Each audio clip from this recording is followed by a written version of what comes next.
Hello guys, welcome back again to history with Ajay sir.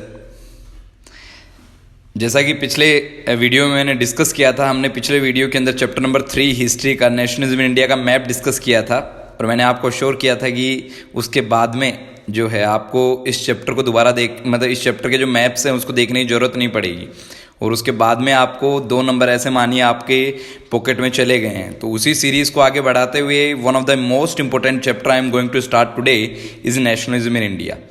History के perspective में अगर देखा जाए तो नेशनलिज्म इन इंडिया जो है वो एक बहुत इंपॉर्टेंट चैप्टर है।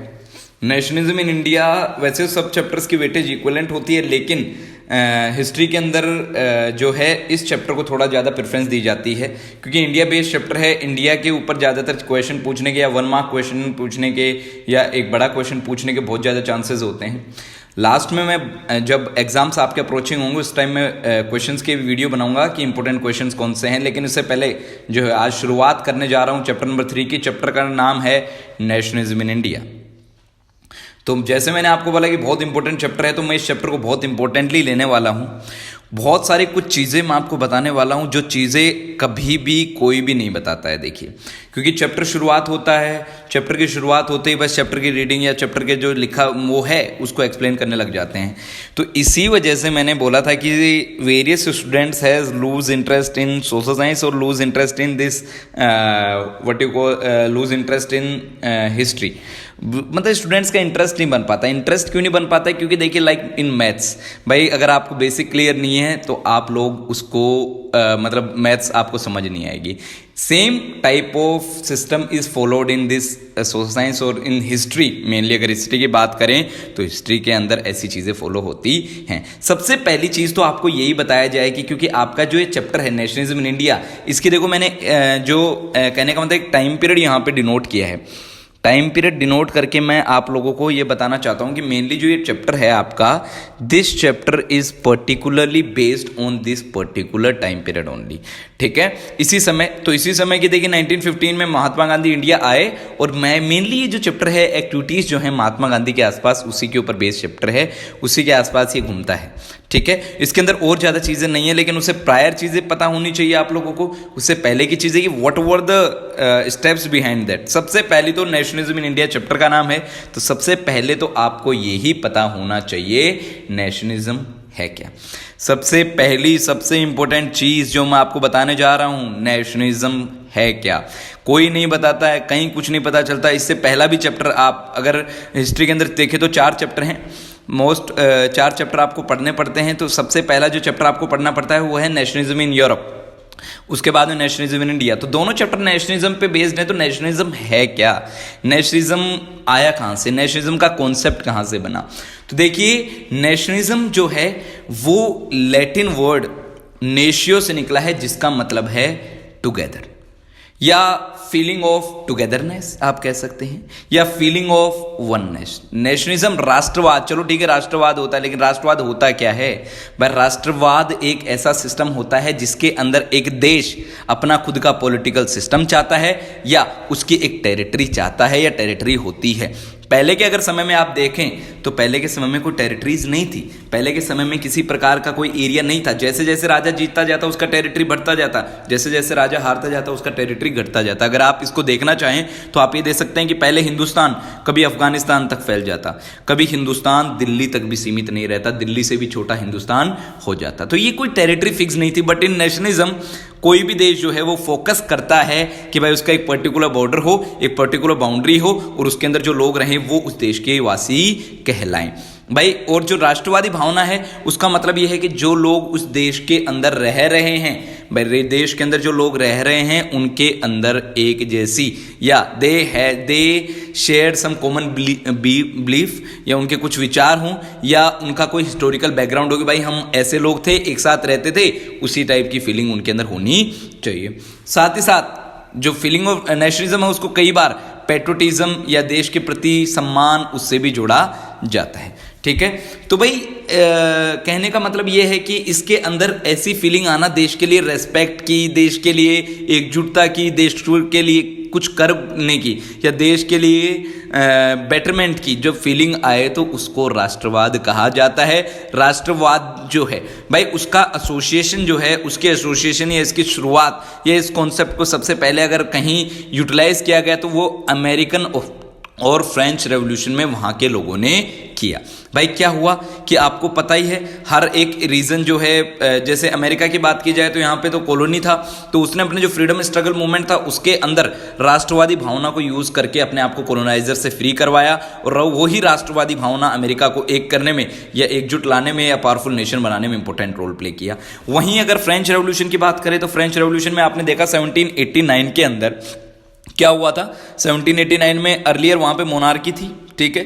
लुईस 16 वहां पे था, बर्बन किंग, ठीक है। लुईस 16 जो था वहां पे वहां के लोग जो थे वो मोनार्की नहीं चाहते थे, उन्होंने वहां के राजा को 1789 में हटा के भाई उन्होंने वहां पे एक रिपब्लिक गवर्नमेंट एस्टेब्लिश की, जहां पे सब मतलब कि काफी बदलाव किए गए। कहने का मतलब एक मोनार्की से रिपब्लिक चेंज हुआ, और वो कब हुआ जब लोगों के अंदर राष्ट्रवादी भावना आई। राष्ट्रवादी भावना सिर्फ एक नैरो क्रीड नहीं है कि बस देश बनाना, ये सब देश के अंदर डेवलपमेंट करना, नए सिस्टम अडॉप्ट करना, लोगों के उत्थान की बातें करना, सब चीजें जो हैं वो सारी की सारी जो हैं वो एसोसिएट हो सकती हैं राष्ट्रवाद से। तो राष्ट्रवाद एक सिर्फ एक फीलिंग नहीं है। राष्ट्रवाद देखिए आज भी बहुत सारे देश जो हैं उसको यूटिलाइज करते हैं, उसको यूटिलाइज करके अपने कहने का तो अपनी पावर को या अपने देश को स्ट्रॉन्गर बनाने का प्रयास करते हैं। यही राष्ट्रवाद का जो कॉन्सेप्ट है भाई, शुरुआत में इसी ने जर्मनी को एक करवाया। यूनिफिकेशन ऑफ जर्मनी आप पढ़ेंगे चैप्टर नंबर 1 के अंदर, वो मैं आपको करवाने वाला हूं। लेकिन उससे पहले नेशनलिज्म होना क्या है, यह होना बहुत जरूरी है। तो राष्ट्रवादी भावना ने ही जर्मनी को एक करने में बहुत इंपॉर्टेंट रोल प्ले किया। उसी प्रकार अगर आप बात करें तो इटली के एकीकरण की, तो इटली को भी एक करने में राष्ट्रवादी भावना ने इंपॉर्टेंट रोल प्ले किया। तो राष्ट्रवादी भावना सिर्फ एक छोटी चीज नहीं है, मैं आपको बताऊंगा कि क्या राष्ट्रवादी भावना है, कैसे आया, सारी चीजें। लेकिन इतना आप समझ लें कि राष्ट्रवादी भावना जो है वो देशों को एक करने में या किसी प्रकार के कॉलोनाइजर को फ्री करने में इंडिया मतलब बहुत इंपॉर्टेंट रोल प्ले करती है। इसी प्रकार इंडिया में भी बहुत इंपॉर्टेंट रोल प्ले किया नेशनलिज्म ने, उसको फ्री करवाने से। किससे? कॉलोनाइजर से। कौन से coloniser? Britishers has colonised India for many years, and nationalism, the feeling of nationalism was the weapon to fight against the colonizers। ठीक है, तो हम देखेंगे कि इसकी शुरुआत देखिए, राष्ट्रवादी भावना एकदम से तो आती नहीं है कि भाई एकदम से सब लोगों में राष्ट्रवादी भावना आ गई और सबने एकजुट करवा दिया, नहीं भाई। This feeling has derived from a long process. भाई लॉन्ग प्रोसेस की शुरुआत कब हुई? भाई सबसे पहले तो हम देखेंगे कि ब्रिटिशर का ट्रैक क्या है, ब्रिटिशर्स यहाँ कैसे आए और उनके खिलाफ कैसे लोगों के अंदर गुस्सा आया और कैसे लोगों के अंदर राष्ट्रवादी भावना आई और कैसे उन्होंने उनको ओवरथ्रो किया। सबसे पहले तो आप ये देखेंगे कि भारतीय लोगों के अंदर राष्ट्रवादी भावना आई कैसे।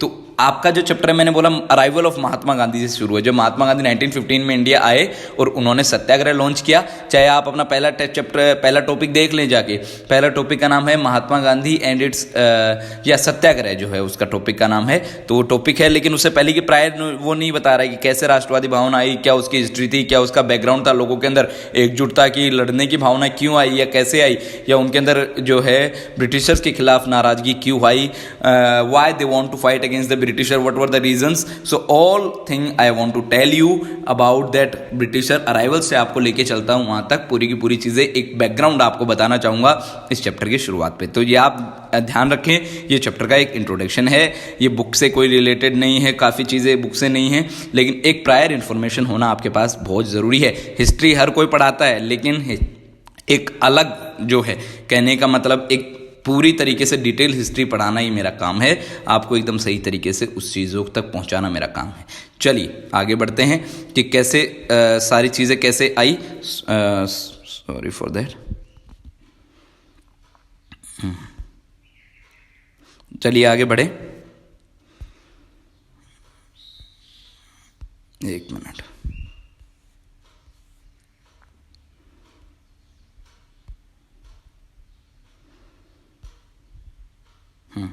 चलिए आगे देखें। आगे हम देख रहे थे कि मैंने आपको बताया कि कैसे सॉरी फॉर द डिस्टर्बेंस जो हुआ, ठीक है। तो अब इसमें बात करेंगे कि कैसे ब्रिटिशर इंडिया आए और उन्होंने कैसे इंडिया में रूल एस्टेब्लिश किया और कैसे इंडियंस ने उसके खिलाफ रेजिस्टेंस शो किया। ठीक है, तो हम ये देखेंगे कि कैसे इंडियंस ने उसके खिलाफ रेजिस्टेंस शो किया। तो देखते हैं सारी की सारी चीज़ें। तो सबसे पहले शुरुआत करते हैं with the coming of Britishers in India, with the coming of Britishers in India, कि कैसे ब्रिटिशर इंडिया आए। ठीक है, तो देखें इसके अंदर कैसे ब्रिटिशर्स इंडिया आए। तो सबसे पहला जो इसके अंदर है 1600 के अंदर, देखिए 1600 के अंदर सबसे पहले जो हैं ब्रिटिशर्स को जो है ब्रिटिश जो कंपनी है ईस्ट इंडिया कंपनी, उसको परमिट मिला या उसको चार्टर मिला वहाँ की क्वीन एलिजाबेथ से कि आप इंडिया से ट्रेड कर सकते हैं। भाई ट्रेड के लिए परमिशन चाहिए होती है, परमिशन वहाँ से मिली। इसी प्रकार देखिए बहुत सारी यूरोपियन कंपनियाँ थी जो, या यूरोपियन नेशंस थे जो इंडिया से ट्रेड करने में बहुत इंटरेस्टेड थे। उसी प्रकार सबसे पहली शुरुआत आपको पता ही है, वास्को डी गामा इंडिया आए। वास्को डी गामा इंडिया आए तो उन्होंने भी मेन प्रायर जो वहाँ के पुर्तगीज़ की जो नीड थी या उनका जो काम था वो था यहाँ से ट्रेड करना। उसी प्रकार इसी के अंदर धीरे धीरे और नेशन आने लग गए। ठीक है, इंडिया के अंदर और भी कई यूरोपियन कंपनियां थी, जैसे डच ईस्ट इंडिया कंपनी या फ्रेंच ईस्ट इंडिया कंपनी, और भी कई कंपनियां थी। तो इसी प्रकार ईस्ट इंडिया कंपनी जो है 1600 में सबसे पहले आई। उन्होंने बाद में धीरे धीरे अपने एम्पायर को ट्रेड के लिए या अपनी फैक्ट्री एस्टेब्लिश करना शुरू कर दिया, अपने ट्रेड यहाँ पे कैरी आउट करने लग गए। 1612 में उन्होंने अपनी सबसे पहली कंपनी जो है भाई 1612 के अंदर 1612 में उन्होंने यहाँ पे अपनी एक कंपनी ओपन की या अपनी एक फैक्ट्री लगाई सूरत के अंदर। धीरे धीरे वो अपना यहाँ पे कहने का मतलब एरिया या अपना अथॉरिटी या अपनी जो रीजन है उसको स्प्रेड आउट करने लग गए। तो उन्होंने भाई क्या किया, बीच में इंडिया में आके उन्होंने क्या किया कि भाई धीरे धीरे लोकल कोर्ट से, भाई जैसे यहाँ आए सबसे पहले तो जहांगीर के भी दरबार में गए, उन्होंने वहाँ भी उनसे बोला कि हम we want to trade with India. So ऐसा कुछ परमिट ऐसे कुछ होता है। तो भाई उन्होंने ही ऐसे ही 1757 तक कर करके, कहने का मतलब उनको व्यापार के लिए बहुत सारी राजाओं से छूट ली या उनके ऊपर जाके उनको बोला कि हमें मोनोपोली दे दो या हमें किसी प्रकार का ट्रेड करने दो, ऐसी छूटें उन्होंने मांगी। तो उसी प्रकार जो है भाई कंसेशंस ली उन्होंने काफ़ी राजाओं से, ऐसे ही फर्रुखशियार हैं उनसे कहने का मतलब उन्होंने उनसे दस्तक जारी करवाए, उनसे परमिट लिया उनसे कि उन्होंने जो है उनको परमिट दिया था कि आप इंडिया से ट्रेड कर सकते हो। लेकिन Britishers were clever man as you all know, कि भाई Britishers were more motivated towards earning more and more economic benefit from India. They want to earn more and more huge economic benefit from India. तो उन्होंने क्या किया कि भाई ऐसे तो बहुत दिक्कत आएंगी, बोलो ऐसे तो हमारा जो व्यापार है दिक्कत नुकसान वाला व्यापार है कि हम यहाँ आते हैं और बहुत सारा पैसा हमें लगाना पड़ता है और हमें कंपटीशन भी झेलना पड़ता है। तो उन्होंने देखा कि क्यों ना हम यहाँ पे पॉलिटिकल राइट ही एस्टेब्लिश कर दें। भाई देखो ना, क्योंकि उन्होंने कहा, समझ आ रहा है सारी चीज़ें। तो भाई देखिए उन्होंने कहा कि उन्होंने क्यों ना हम अपना पॉलिटिकल राइट ही एस्टेब्लिश कर दें ताकि हमें किसी प्रकार की प्रॉब्लम भी ना हो। तो उन्होंने भाई क्या किया, धीरे धीरे पॉलिटिकल कैश शुरू कर दिया। और इसकी शुरुआत देखिए इंडिया के अंदर ब्रिटिश पॉलिटिकल रूल की एस्टेब्लिशमेंट की शुरुआत हो चुकी है 1757 में। कब हो चुकी है भाई? 1757 में, जब ब्रिटिशर्स ने बाय बैटल ऑफ प्लासी किया, बंगाल के साथ सिराजुद्दौला को हरा दिया और हरा के अपना पॉलिटिकल रूल वहाँ पे एस्टेब्लिश कर दिया बाय एस्टेब्लिशिंग ए पपेट रूलर। भाई एक गुलाम राजा को, जैसे जो उसकी कठपुतली जैसा था, जो उसके कहे पे काम करता था। तो कहने का मतलब वहाँ का उन्हें मिल गया था दीवानी राइट। दीवानी राइट मिलने का मतलब they have all political power of Bengal and they can carry out trade in whatever way they want. वो व्यापार कर सकते जिस तरीके से चाहते थे। तो धीरे धीरे ब्रिटिशर अपना रीजन या अपने पंख फैलाने इंडिया के अंदर लगे। इसके बाद में अब रुकने वाले थोड़ी थे ब्रिटिशर ने इसी सीरीज में आगे बढ़ते हुए जो है अपना रीजन आगे एस्टेब्लिश किया। 1764 में एक और बैटल लड़ी, बैटल ऑफ बक्सर। भाई बक्सर का युद्ध लड़ा, बंगाल, बिहार और उड़ीसा भी आ गया, रीजन और फैल गया, वहाँ का ट्रेड उनके हाथ में आ गया, वहाँ का रेवेन्यू उनके हाथ में आ गया। तो धीरे धीरे ब्रिटिशर्स की पावर बढ़ने लग गई और ब्रिटिशर्स ने पूरे इंडिया को कंसोलिडेट करने का या एक करने का ठान लिया या उसको एकजुट करने का डिसाइड कर लिया और अपना और भी रीजन उन्होंने बढ़ाने का प्रयास किया। और इसकी शुरुआत हुई कब? जब उन्होंने बहुत सारी, देखिए जब मुगल्स यहाँ पे डिक्लाइन हो गए तो इंडिया के अंदर बहुत सारी रीजनल पावर रीजन्स के अंदर आई, क्षेत्रीय शक्तियाँ आई कुछ रीजन रीजन्स पे, कुछ मराठास आए, कहीं जो हैं नवाब्स आए, या कहीं जाट्स आए, कहीं सिख्स आए, तो उन रीजनल पावर्स को भी लिए धीरे धीरे फाइट करके या उनको भी विड्रॉ या साइड में, या उनको अलायंस बना लिया, या तो कुछ को, या फिर उनको कुछ को साइड कर दिया, या वॉर करके उनको साइड कर दिया गया। तो इसके अंदर देखिए 1857 या 1760 से लेके 1857 का जो पीरियड है, इस दौरान उन्होंने बहुत सारे रीजनल पावर से युद्ध लड़े हैं और उनको सबको साइडलाइन किया है। इसी प्रकार देखिए जैसे एंग्लो मराठा वॉर लड़ा, मराठास को साइड कर दिया, भाई मराठास को हरा के साइड कर दिया। ऐसे ही मैसूर वॉर, हैदर अली का नाम सुना होगा आपने, टीपू सुल्तान का नाम सुना होगा, उनको भी साइड में कर दिया गया। बहुत सारे युद्ध लड़े गए। इसी प्रकार सिक्स को साइड लाइन कर दिया गया वॉर लड़के।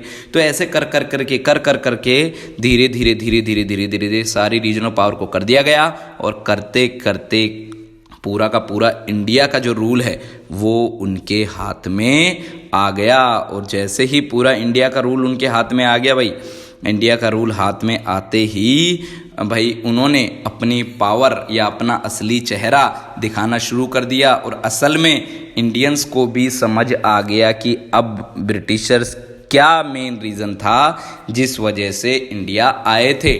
भाई ब्रिटिशर्स इंडिया जो आए थे वो सिर्फ और सिर्फ इसलिए नहीं आए थे। भाई जब ब्रिटिशर्स इंडिया आए, when Britishers comes to India, they said कि we are just here to modernise India, modernise Indian. They said कि Indian people were the semi-barbaric people, you can say.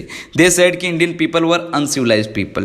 We want to make them civilized by the modernity we has got. कि भाई हमारे पास, हम बहुत modern हैं, हम modernity हैं, हमारी लैंग्वेज भी बहुत मॉडर्न है, तो हम इंडिया को डेवलप करने आए हैं। तो इंडियन को भी लगा भाई चलो बढ़िया चीज़ है, ये तो अच्छे आए हैं। लेकिन धीरे धीरे ब्रिटिशर्स का पूरा चेहरा समझ आ गया। अब इंडियंस को पता लग गया कि Britishers were not bothered about economic development of India, they are only bothered about their own economic benefit या economic building their own country's economic potential. They only want to provide benefit to the mother nation Britain. सिर्फ Britain को economic फ़ायदा पहुंचाना चाहते थे, यहाँ कोई development carry out नहीं ना चाहते थे। और जब लोगों को ये सब चीज़ें पता चला और ब्रिटिशर उनका एक्सप्लॉयटेशन करने लग गए, बहुत रिवेन्यू डिमांड करने लग गए, तो इंडियंस के अंदर गुस्सा आया, नाराज़गी आई, और इसी के स्टार्टिंग हुई। सबसे पहला ब्रिटिशर्स, इंडियंस ने रेजिस्टेंस दिखाया ब्रिटिशर के खिलाफ, और वो कब दिखाया? इन 1857 with the battle with the revolt of 1857। और भाई इसी को ही जो है पहली इंडिपेंडेंस की लड़ाई भी कहा गया। भाई फर्स्ट बैटल ऑफ इंडिपेंडेंस। और इसके पीछे कारण बहुत सारे थे भाई। ये सबसे पहले तो शुरुआत हुई बैरकपुर के अंदर, मिलिट्री उसके अंदर जो वहाँ की मिलिट्री थी उसने बॉयकॉट किया ब्रिटिशर्स का, और इसी से शुरुआत होकर देखो 1857 को मैं इतना एनलार्ज नहीं करना चाहता। आप लोगों को अगर इंटरेस्ट हो तो मैं इस पर एक सेपरेट वीडियो डाल सकता हूँ। 1857 की क्रांति, मैंने बोला कि एक्सप्लॉयटेशन कर रहे थे मिलिट्री का, इकोनॉमी का, सोशल रीज़न भी थे इसके, इंडियंस के साथ भेदभाव भी किया जा रहा था, बहुत सारे इसके पीछे कारण थे। मैं इसको एक अलग टॉपिक से आपको समझा दूंगा अगर आप बहुत इंटरेस्टेड होंगे। 10th के परस्पेक्टिव में इतना इसको ज़्यादा खींचना सही नहीं रहेगा। तो 1857 की क्रांति हुई। 1857 की क्रांति में इंडियंस ने उसके ब्रिटिशर के खिलाफ नाराजगी दिखाई, और धीरे धीरे बहुत सारे रीजन उन्होंने एक्वायर भी कर लिए। लेकिन due to lack of planning सारी चीज़ें वापस छिन गई, वापस ब्रिटिशर के पास सारी चीज़ें चली गई, और ब्रिटिशर्स ने इतने कड़े कानून अपनाए कि इंडियंस वापस ऐसा कोई रिवोल्ट कैरी आउट ना कर सकें। उन्होंने ऐसा प्रयास किया, और बाद में जो है बहुत फोर्सफुल उन्होंने लॉस अडॉप्ट किए। बाद में ब्रिटिशर को एक चीज़ समझ आ गई थी, भाई इंडियंस जो हैं अब रुकने वाले नहीं हैं। भाई बहुत नाराज़गी इंडियंस के अंदर है, तो बहुत नाराज़गी इंडियंस के अंदर है, तो उनकी नाराज़गी को दूर करना पड़ेगा, या उनको किसी न किसी प्रकार का, कहने का मतलब कोई ऐसा हमें पता लगाना पड़ेगा कि हमें पता लगता रहे, या किसी प्रकार का कोई एक पीसफुल तरीका दे देते हैं जिससे वो प्रोटेस्ट करें। हर बार वो लड़ाई करने आ जाते हैं, बोले कि भाई हमें लड़ाई नहीं करें, हमें पता भी लगता रहे, हमसे वो अपने बातें भी रखते रहें, तो इसके लिए शांति प्रिय सारी चीज़ें चलते रहें। तो उन्होंने भाई एक अपनी तरफ से भाई उन्होंने बोला कि क्यों ना कुछ ऐसा किया जाए जिससे इंडियंस लड़ाई ना करें। तो इसी की जो शुरुआत है वो हुई कब?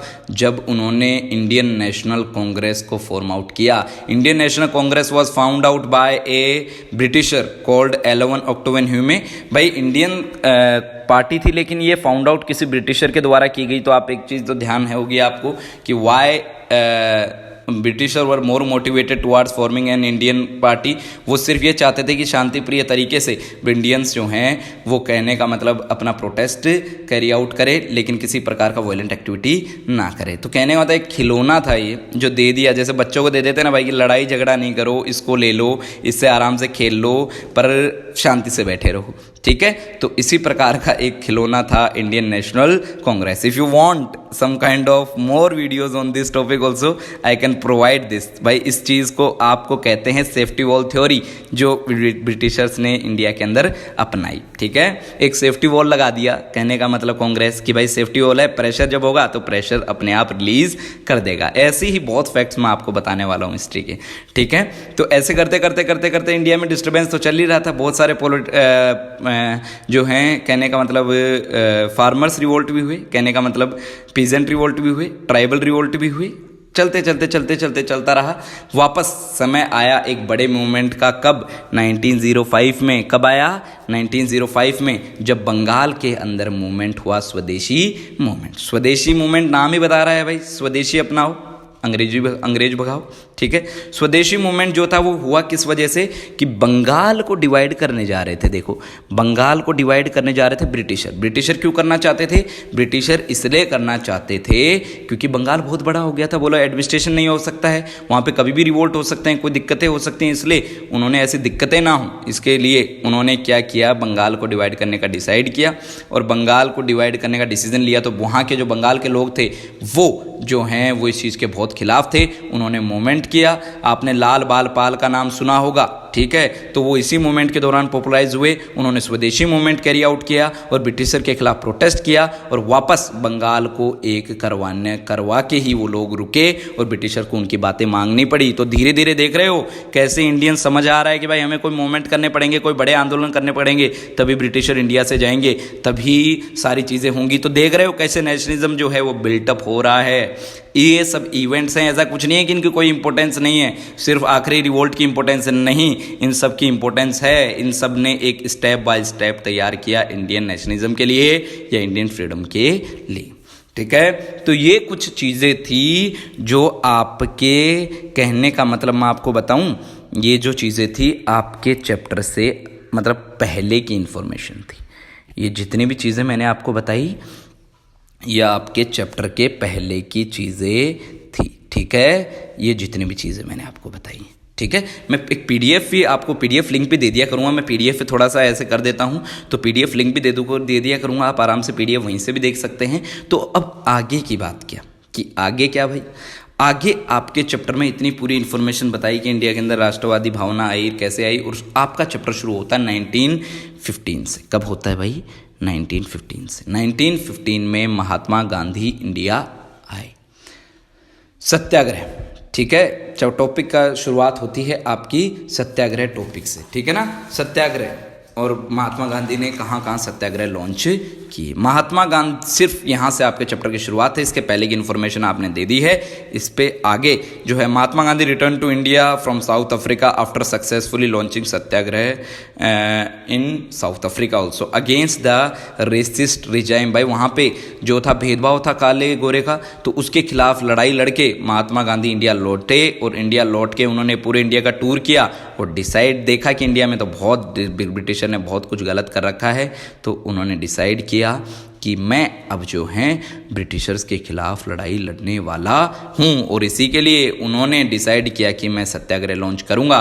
तो अगली जो वीडियो है उसके अंदर आपको मिलने वाला है क्या कि भाई सत्याग्रह कहने का मतलब ये जो सत्याग्रह है वो क्या है और सत्याग्रह किस प्रकार है, और उसके बाद के जो और भी जो इवेंट्स हैं जैसे रोलैक्ट एक्ट है और भी कई चीज़ें हैं। देखिए इसमें आप चैप्टर को मैं ऐसा तैयार करवा दूंगा आप लोगों को कि आप लोगों को कोई बुक या किसी चीज़ की कुछ देखने की ज़रूरत नहीं है। और सबसे पहली चीज़ मैं आपको बताना चाहता हूँ as a student, as a teacher, मैं आपको बताऊँ कि भाई NCERT is the best book. You are not required to purchase any kind of reference book. मैं बता रहा हूँ, अगर आप मेरे यहाँ पे आ गए हैं या आपके पास NCERT है तो वो बहुत एनफ है। ठीक है। तो उसके अलावा आपको कोई चीज़ देखने की ज़रूरत नहीं है, सारी चीज़ें बहुत बढ़िया से होंगी यहाँ पे भी। और NCERT is the best book, I prefer NCERT के अलावा मैं कोई बुक प्रिफर नहीं करता हूँ। तो इसीलिए मैं बोल रहा हूँ कि बस ये चीज़ टॉपिक इंट्रोडक्शन क्लियर हो चुका है। अगले ही जो टॉपिक होगा वो इस चैप्टर के रिलेटेड सत्याग्रह और इसकी कहने का मतलब आगे के इवेंट्स होंगे। इसके अंदर नॉन कोऑपरेशन मूवमेंट भी आपके चैप्टर में डिस्कस कर रखा है और सिविल डिसोबीडियंस मूवमेंट भी आपके चैप्टर में डिस्कस कर रखा है। तो ये कुछ चीज़ें थी जो मैंने पूरी की पूरी ट्राई की, और इतना ही वीडियो, इतने पूरी की पूरी चीज़ें अपन इतना ही करना चाहेंगे। मुझे आशा है, आई होप कि यू ऑल लाइक दिस, ठीक है। बहुत पसंद आया होगा आप लोगों को और बहुत अच्छा लगा होगा मेरा कंटेंट जो मैं आपको प्रोवाइड कर रहा हूँ। ऐसे ही मैं आपको कंटेंट प्रोवाइड करता रहूँगा और बहुत अच्छी मेहनत मैं आपको करता रहूँगा। आपके बोर्ड एग्ज़ाम से पहले पूरी चीज़ें मैं तैयार करवा दूँगा। 100 आउट ऑफ 100 मार्क्स का काम यहाँ पे मैं करवाने वाला हूँ। आप इसको फॉलो करें। और उसके अलावा मैं पूरी की पूरी जितना हार्डवर्क मेरे से पुटअप होता है, देखिए मैं उतना हार्डवर्क पुटअप करने का प्रयास करूँगा। Thank you so much for watching the video, thank you so much for giving the time, ठीक है। New videos are coming soon and even new videos are coming for the class 12th also. Thank you so much for watching history with Ajay sir, thank you so much for giving the your valuable time, ठीक है। Thank you.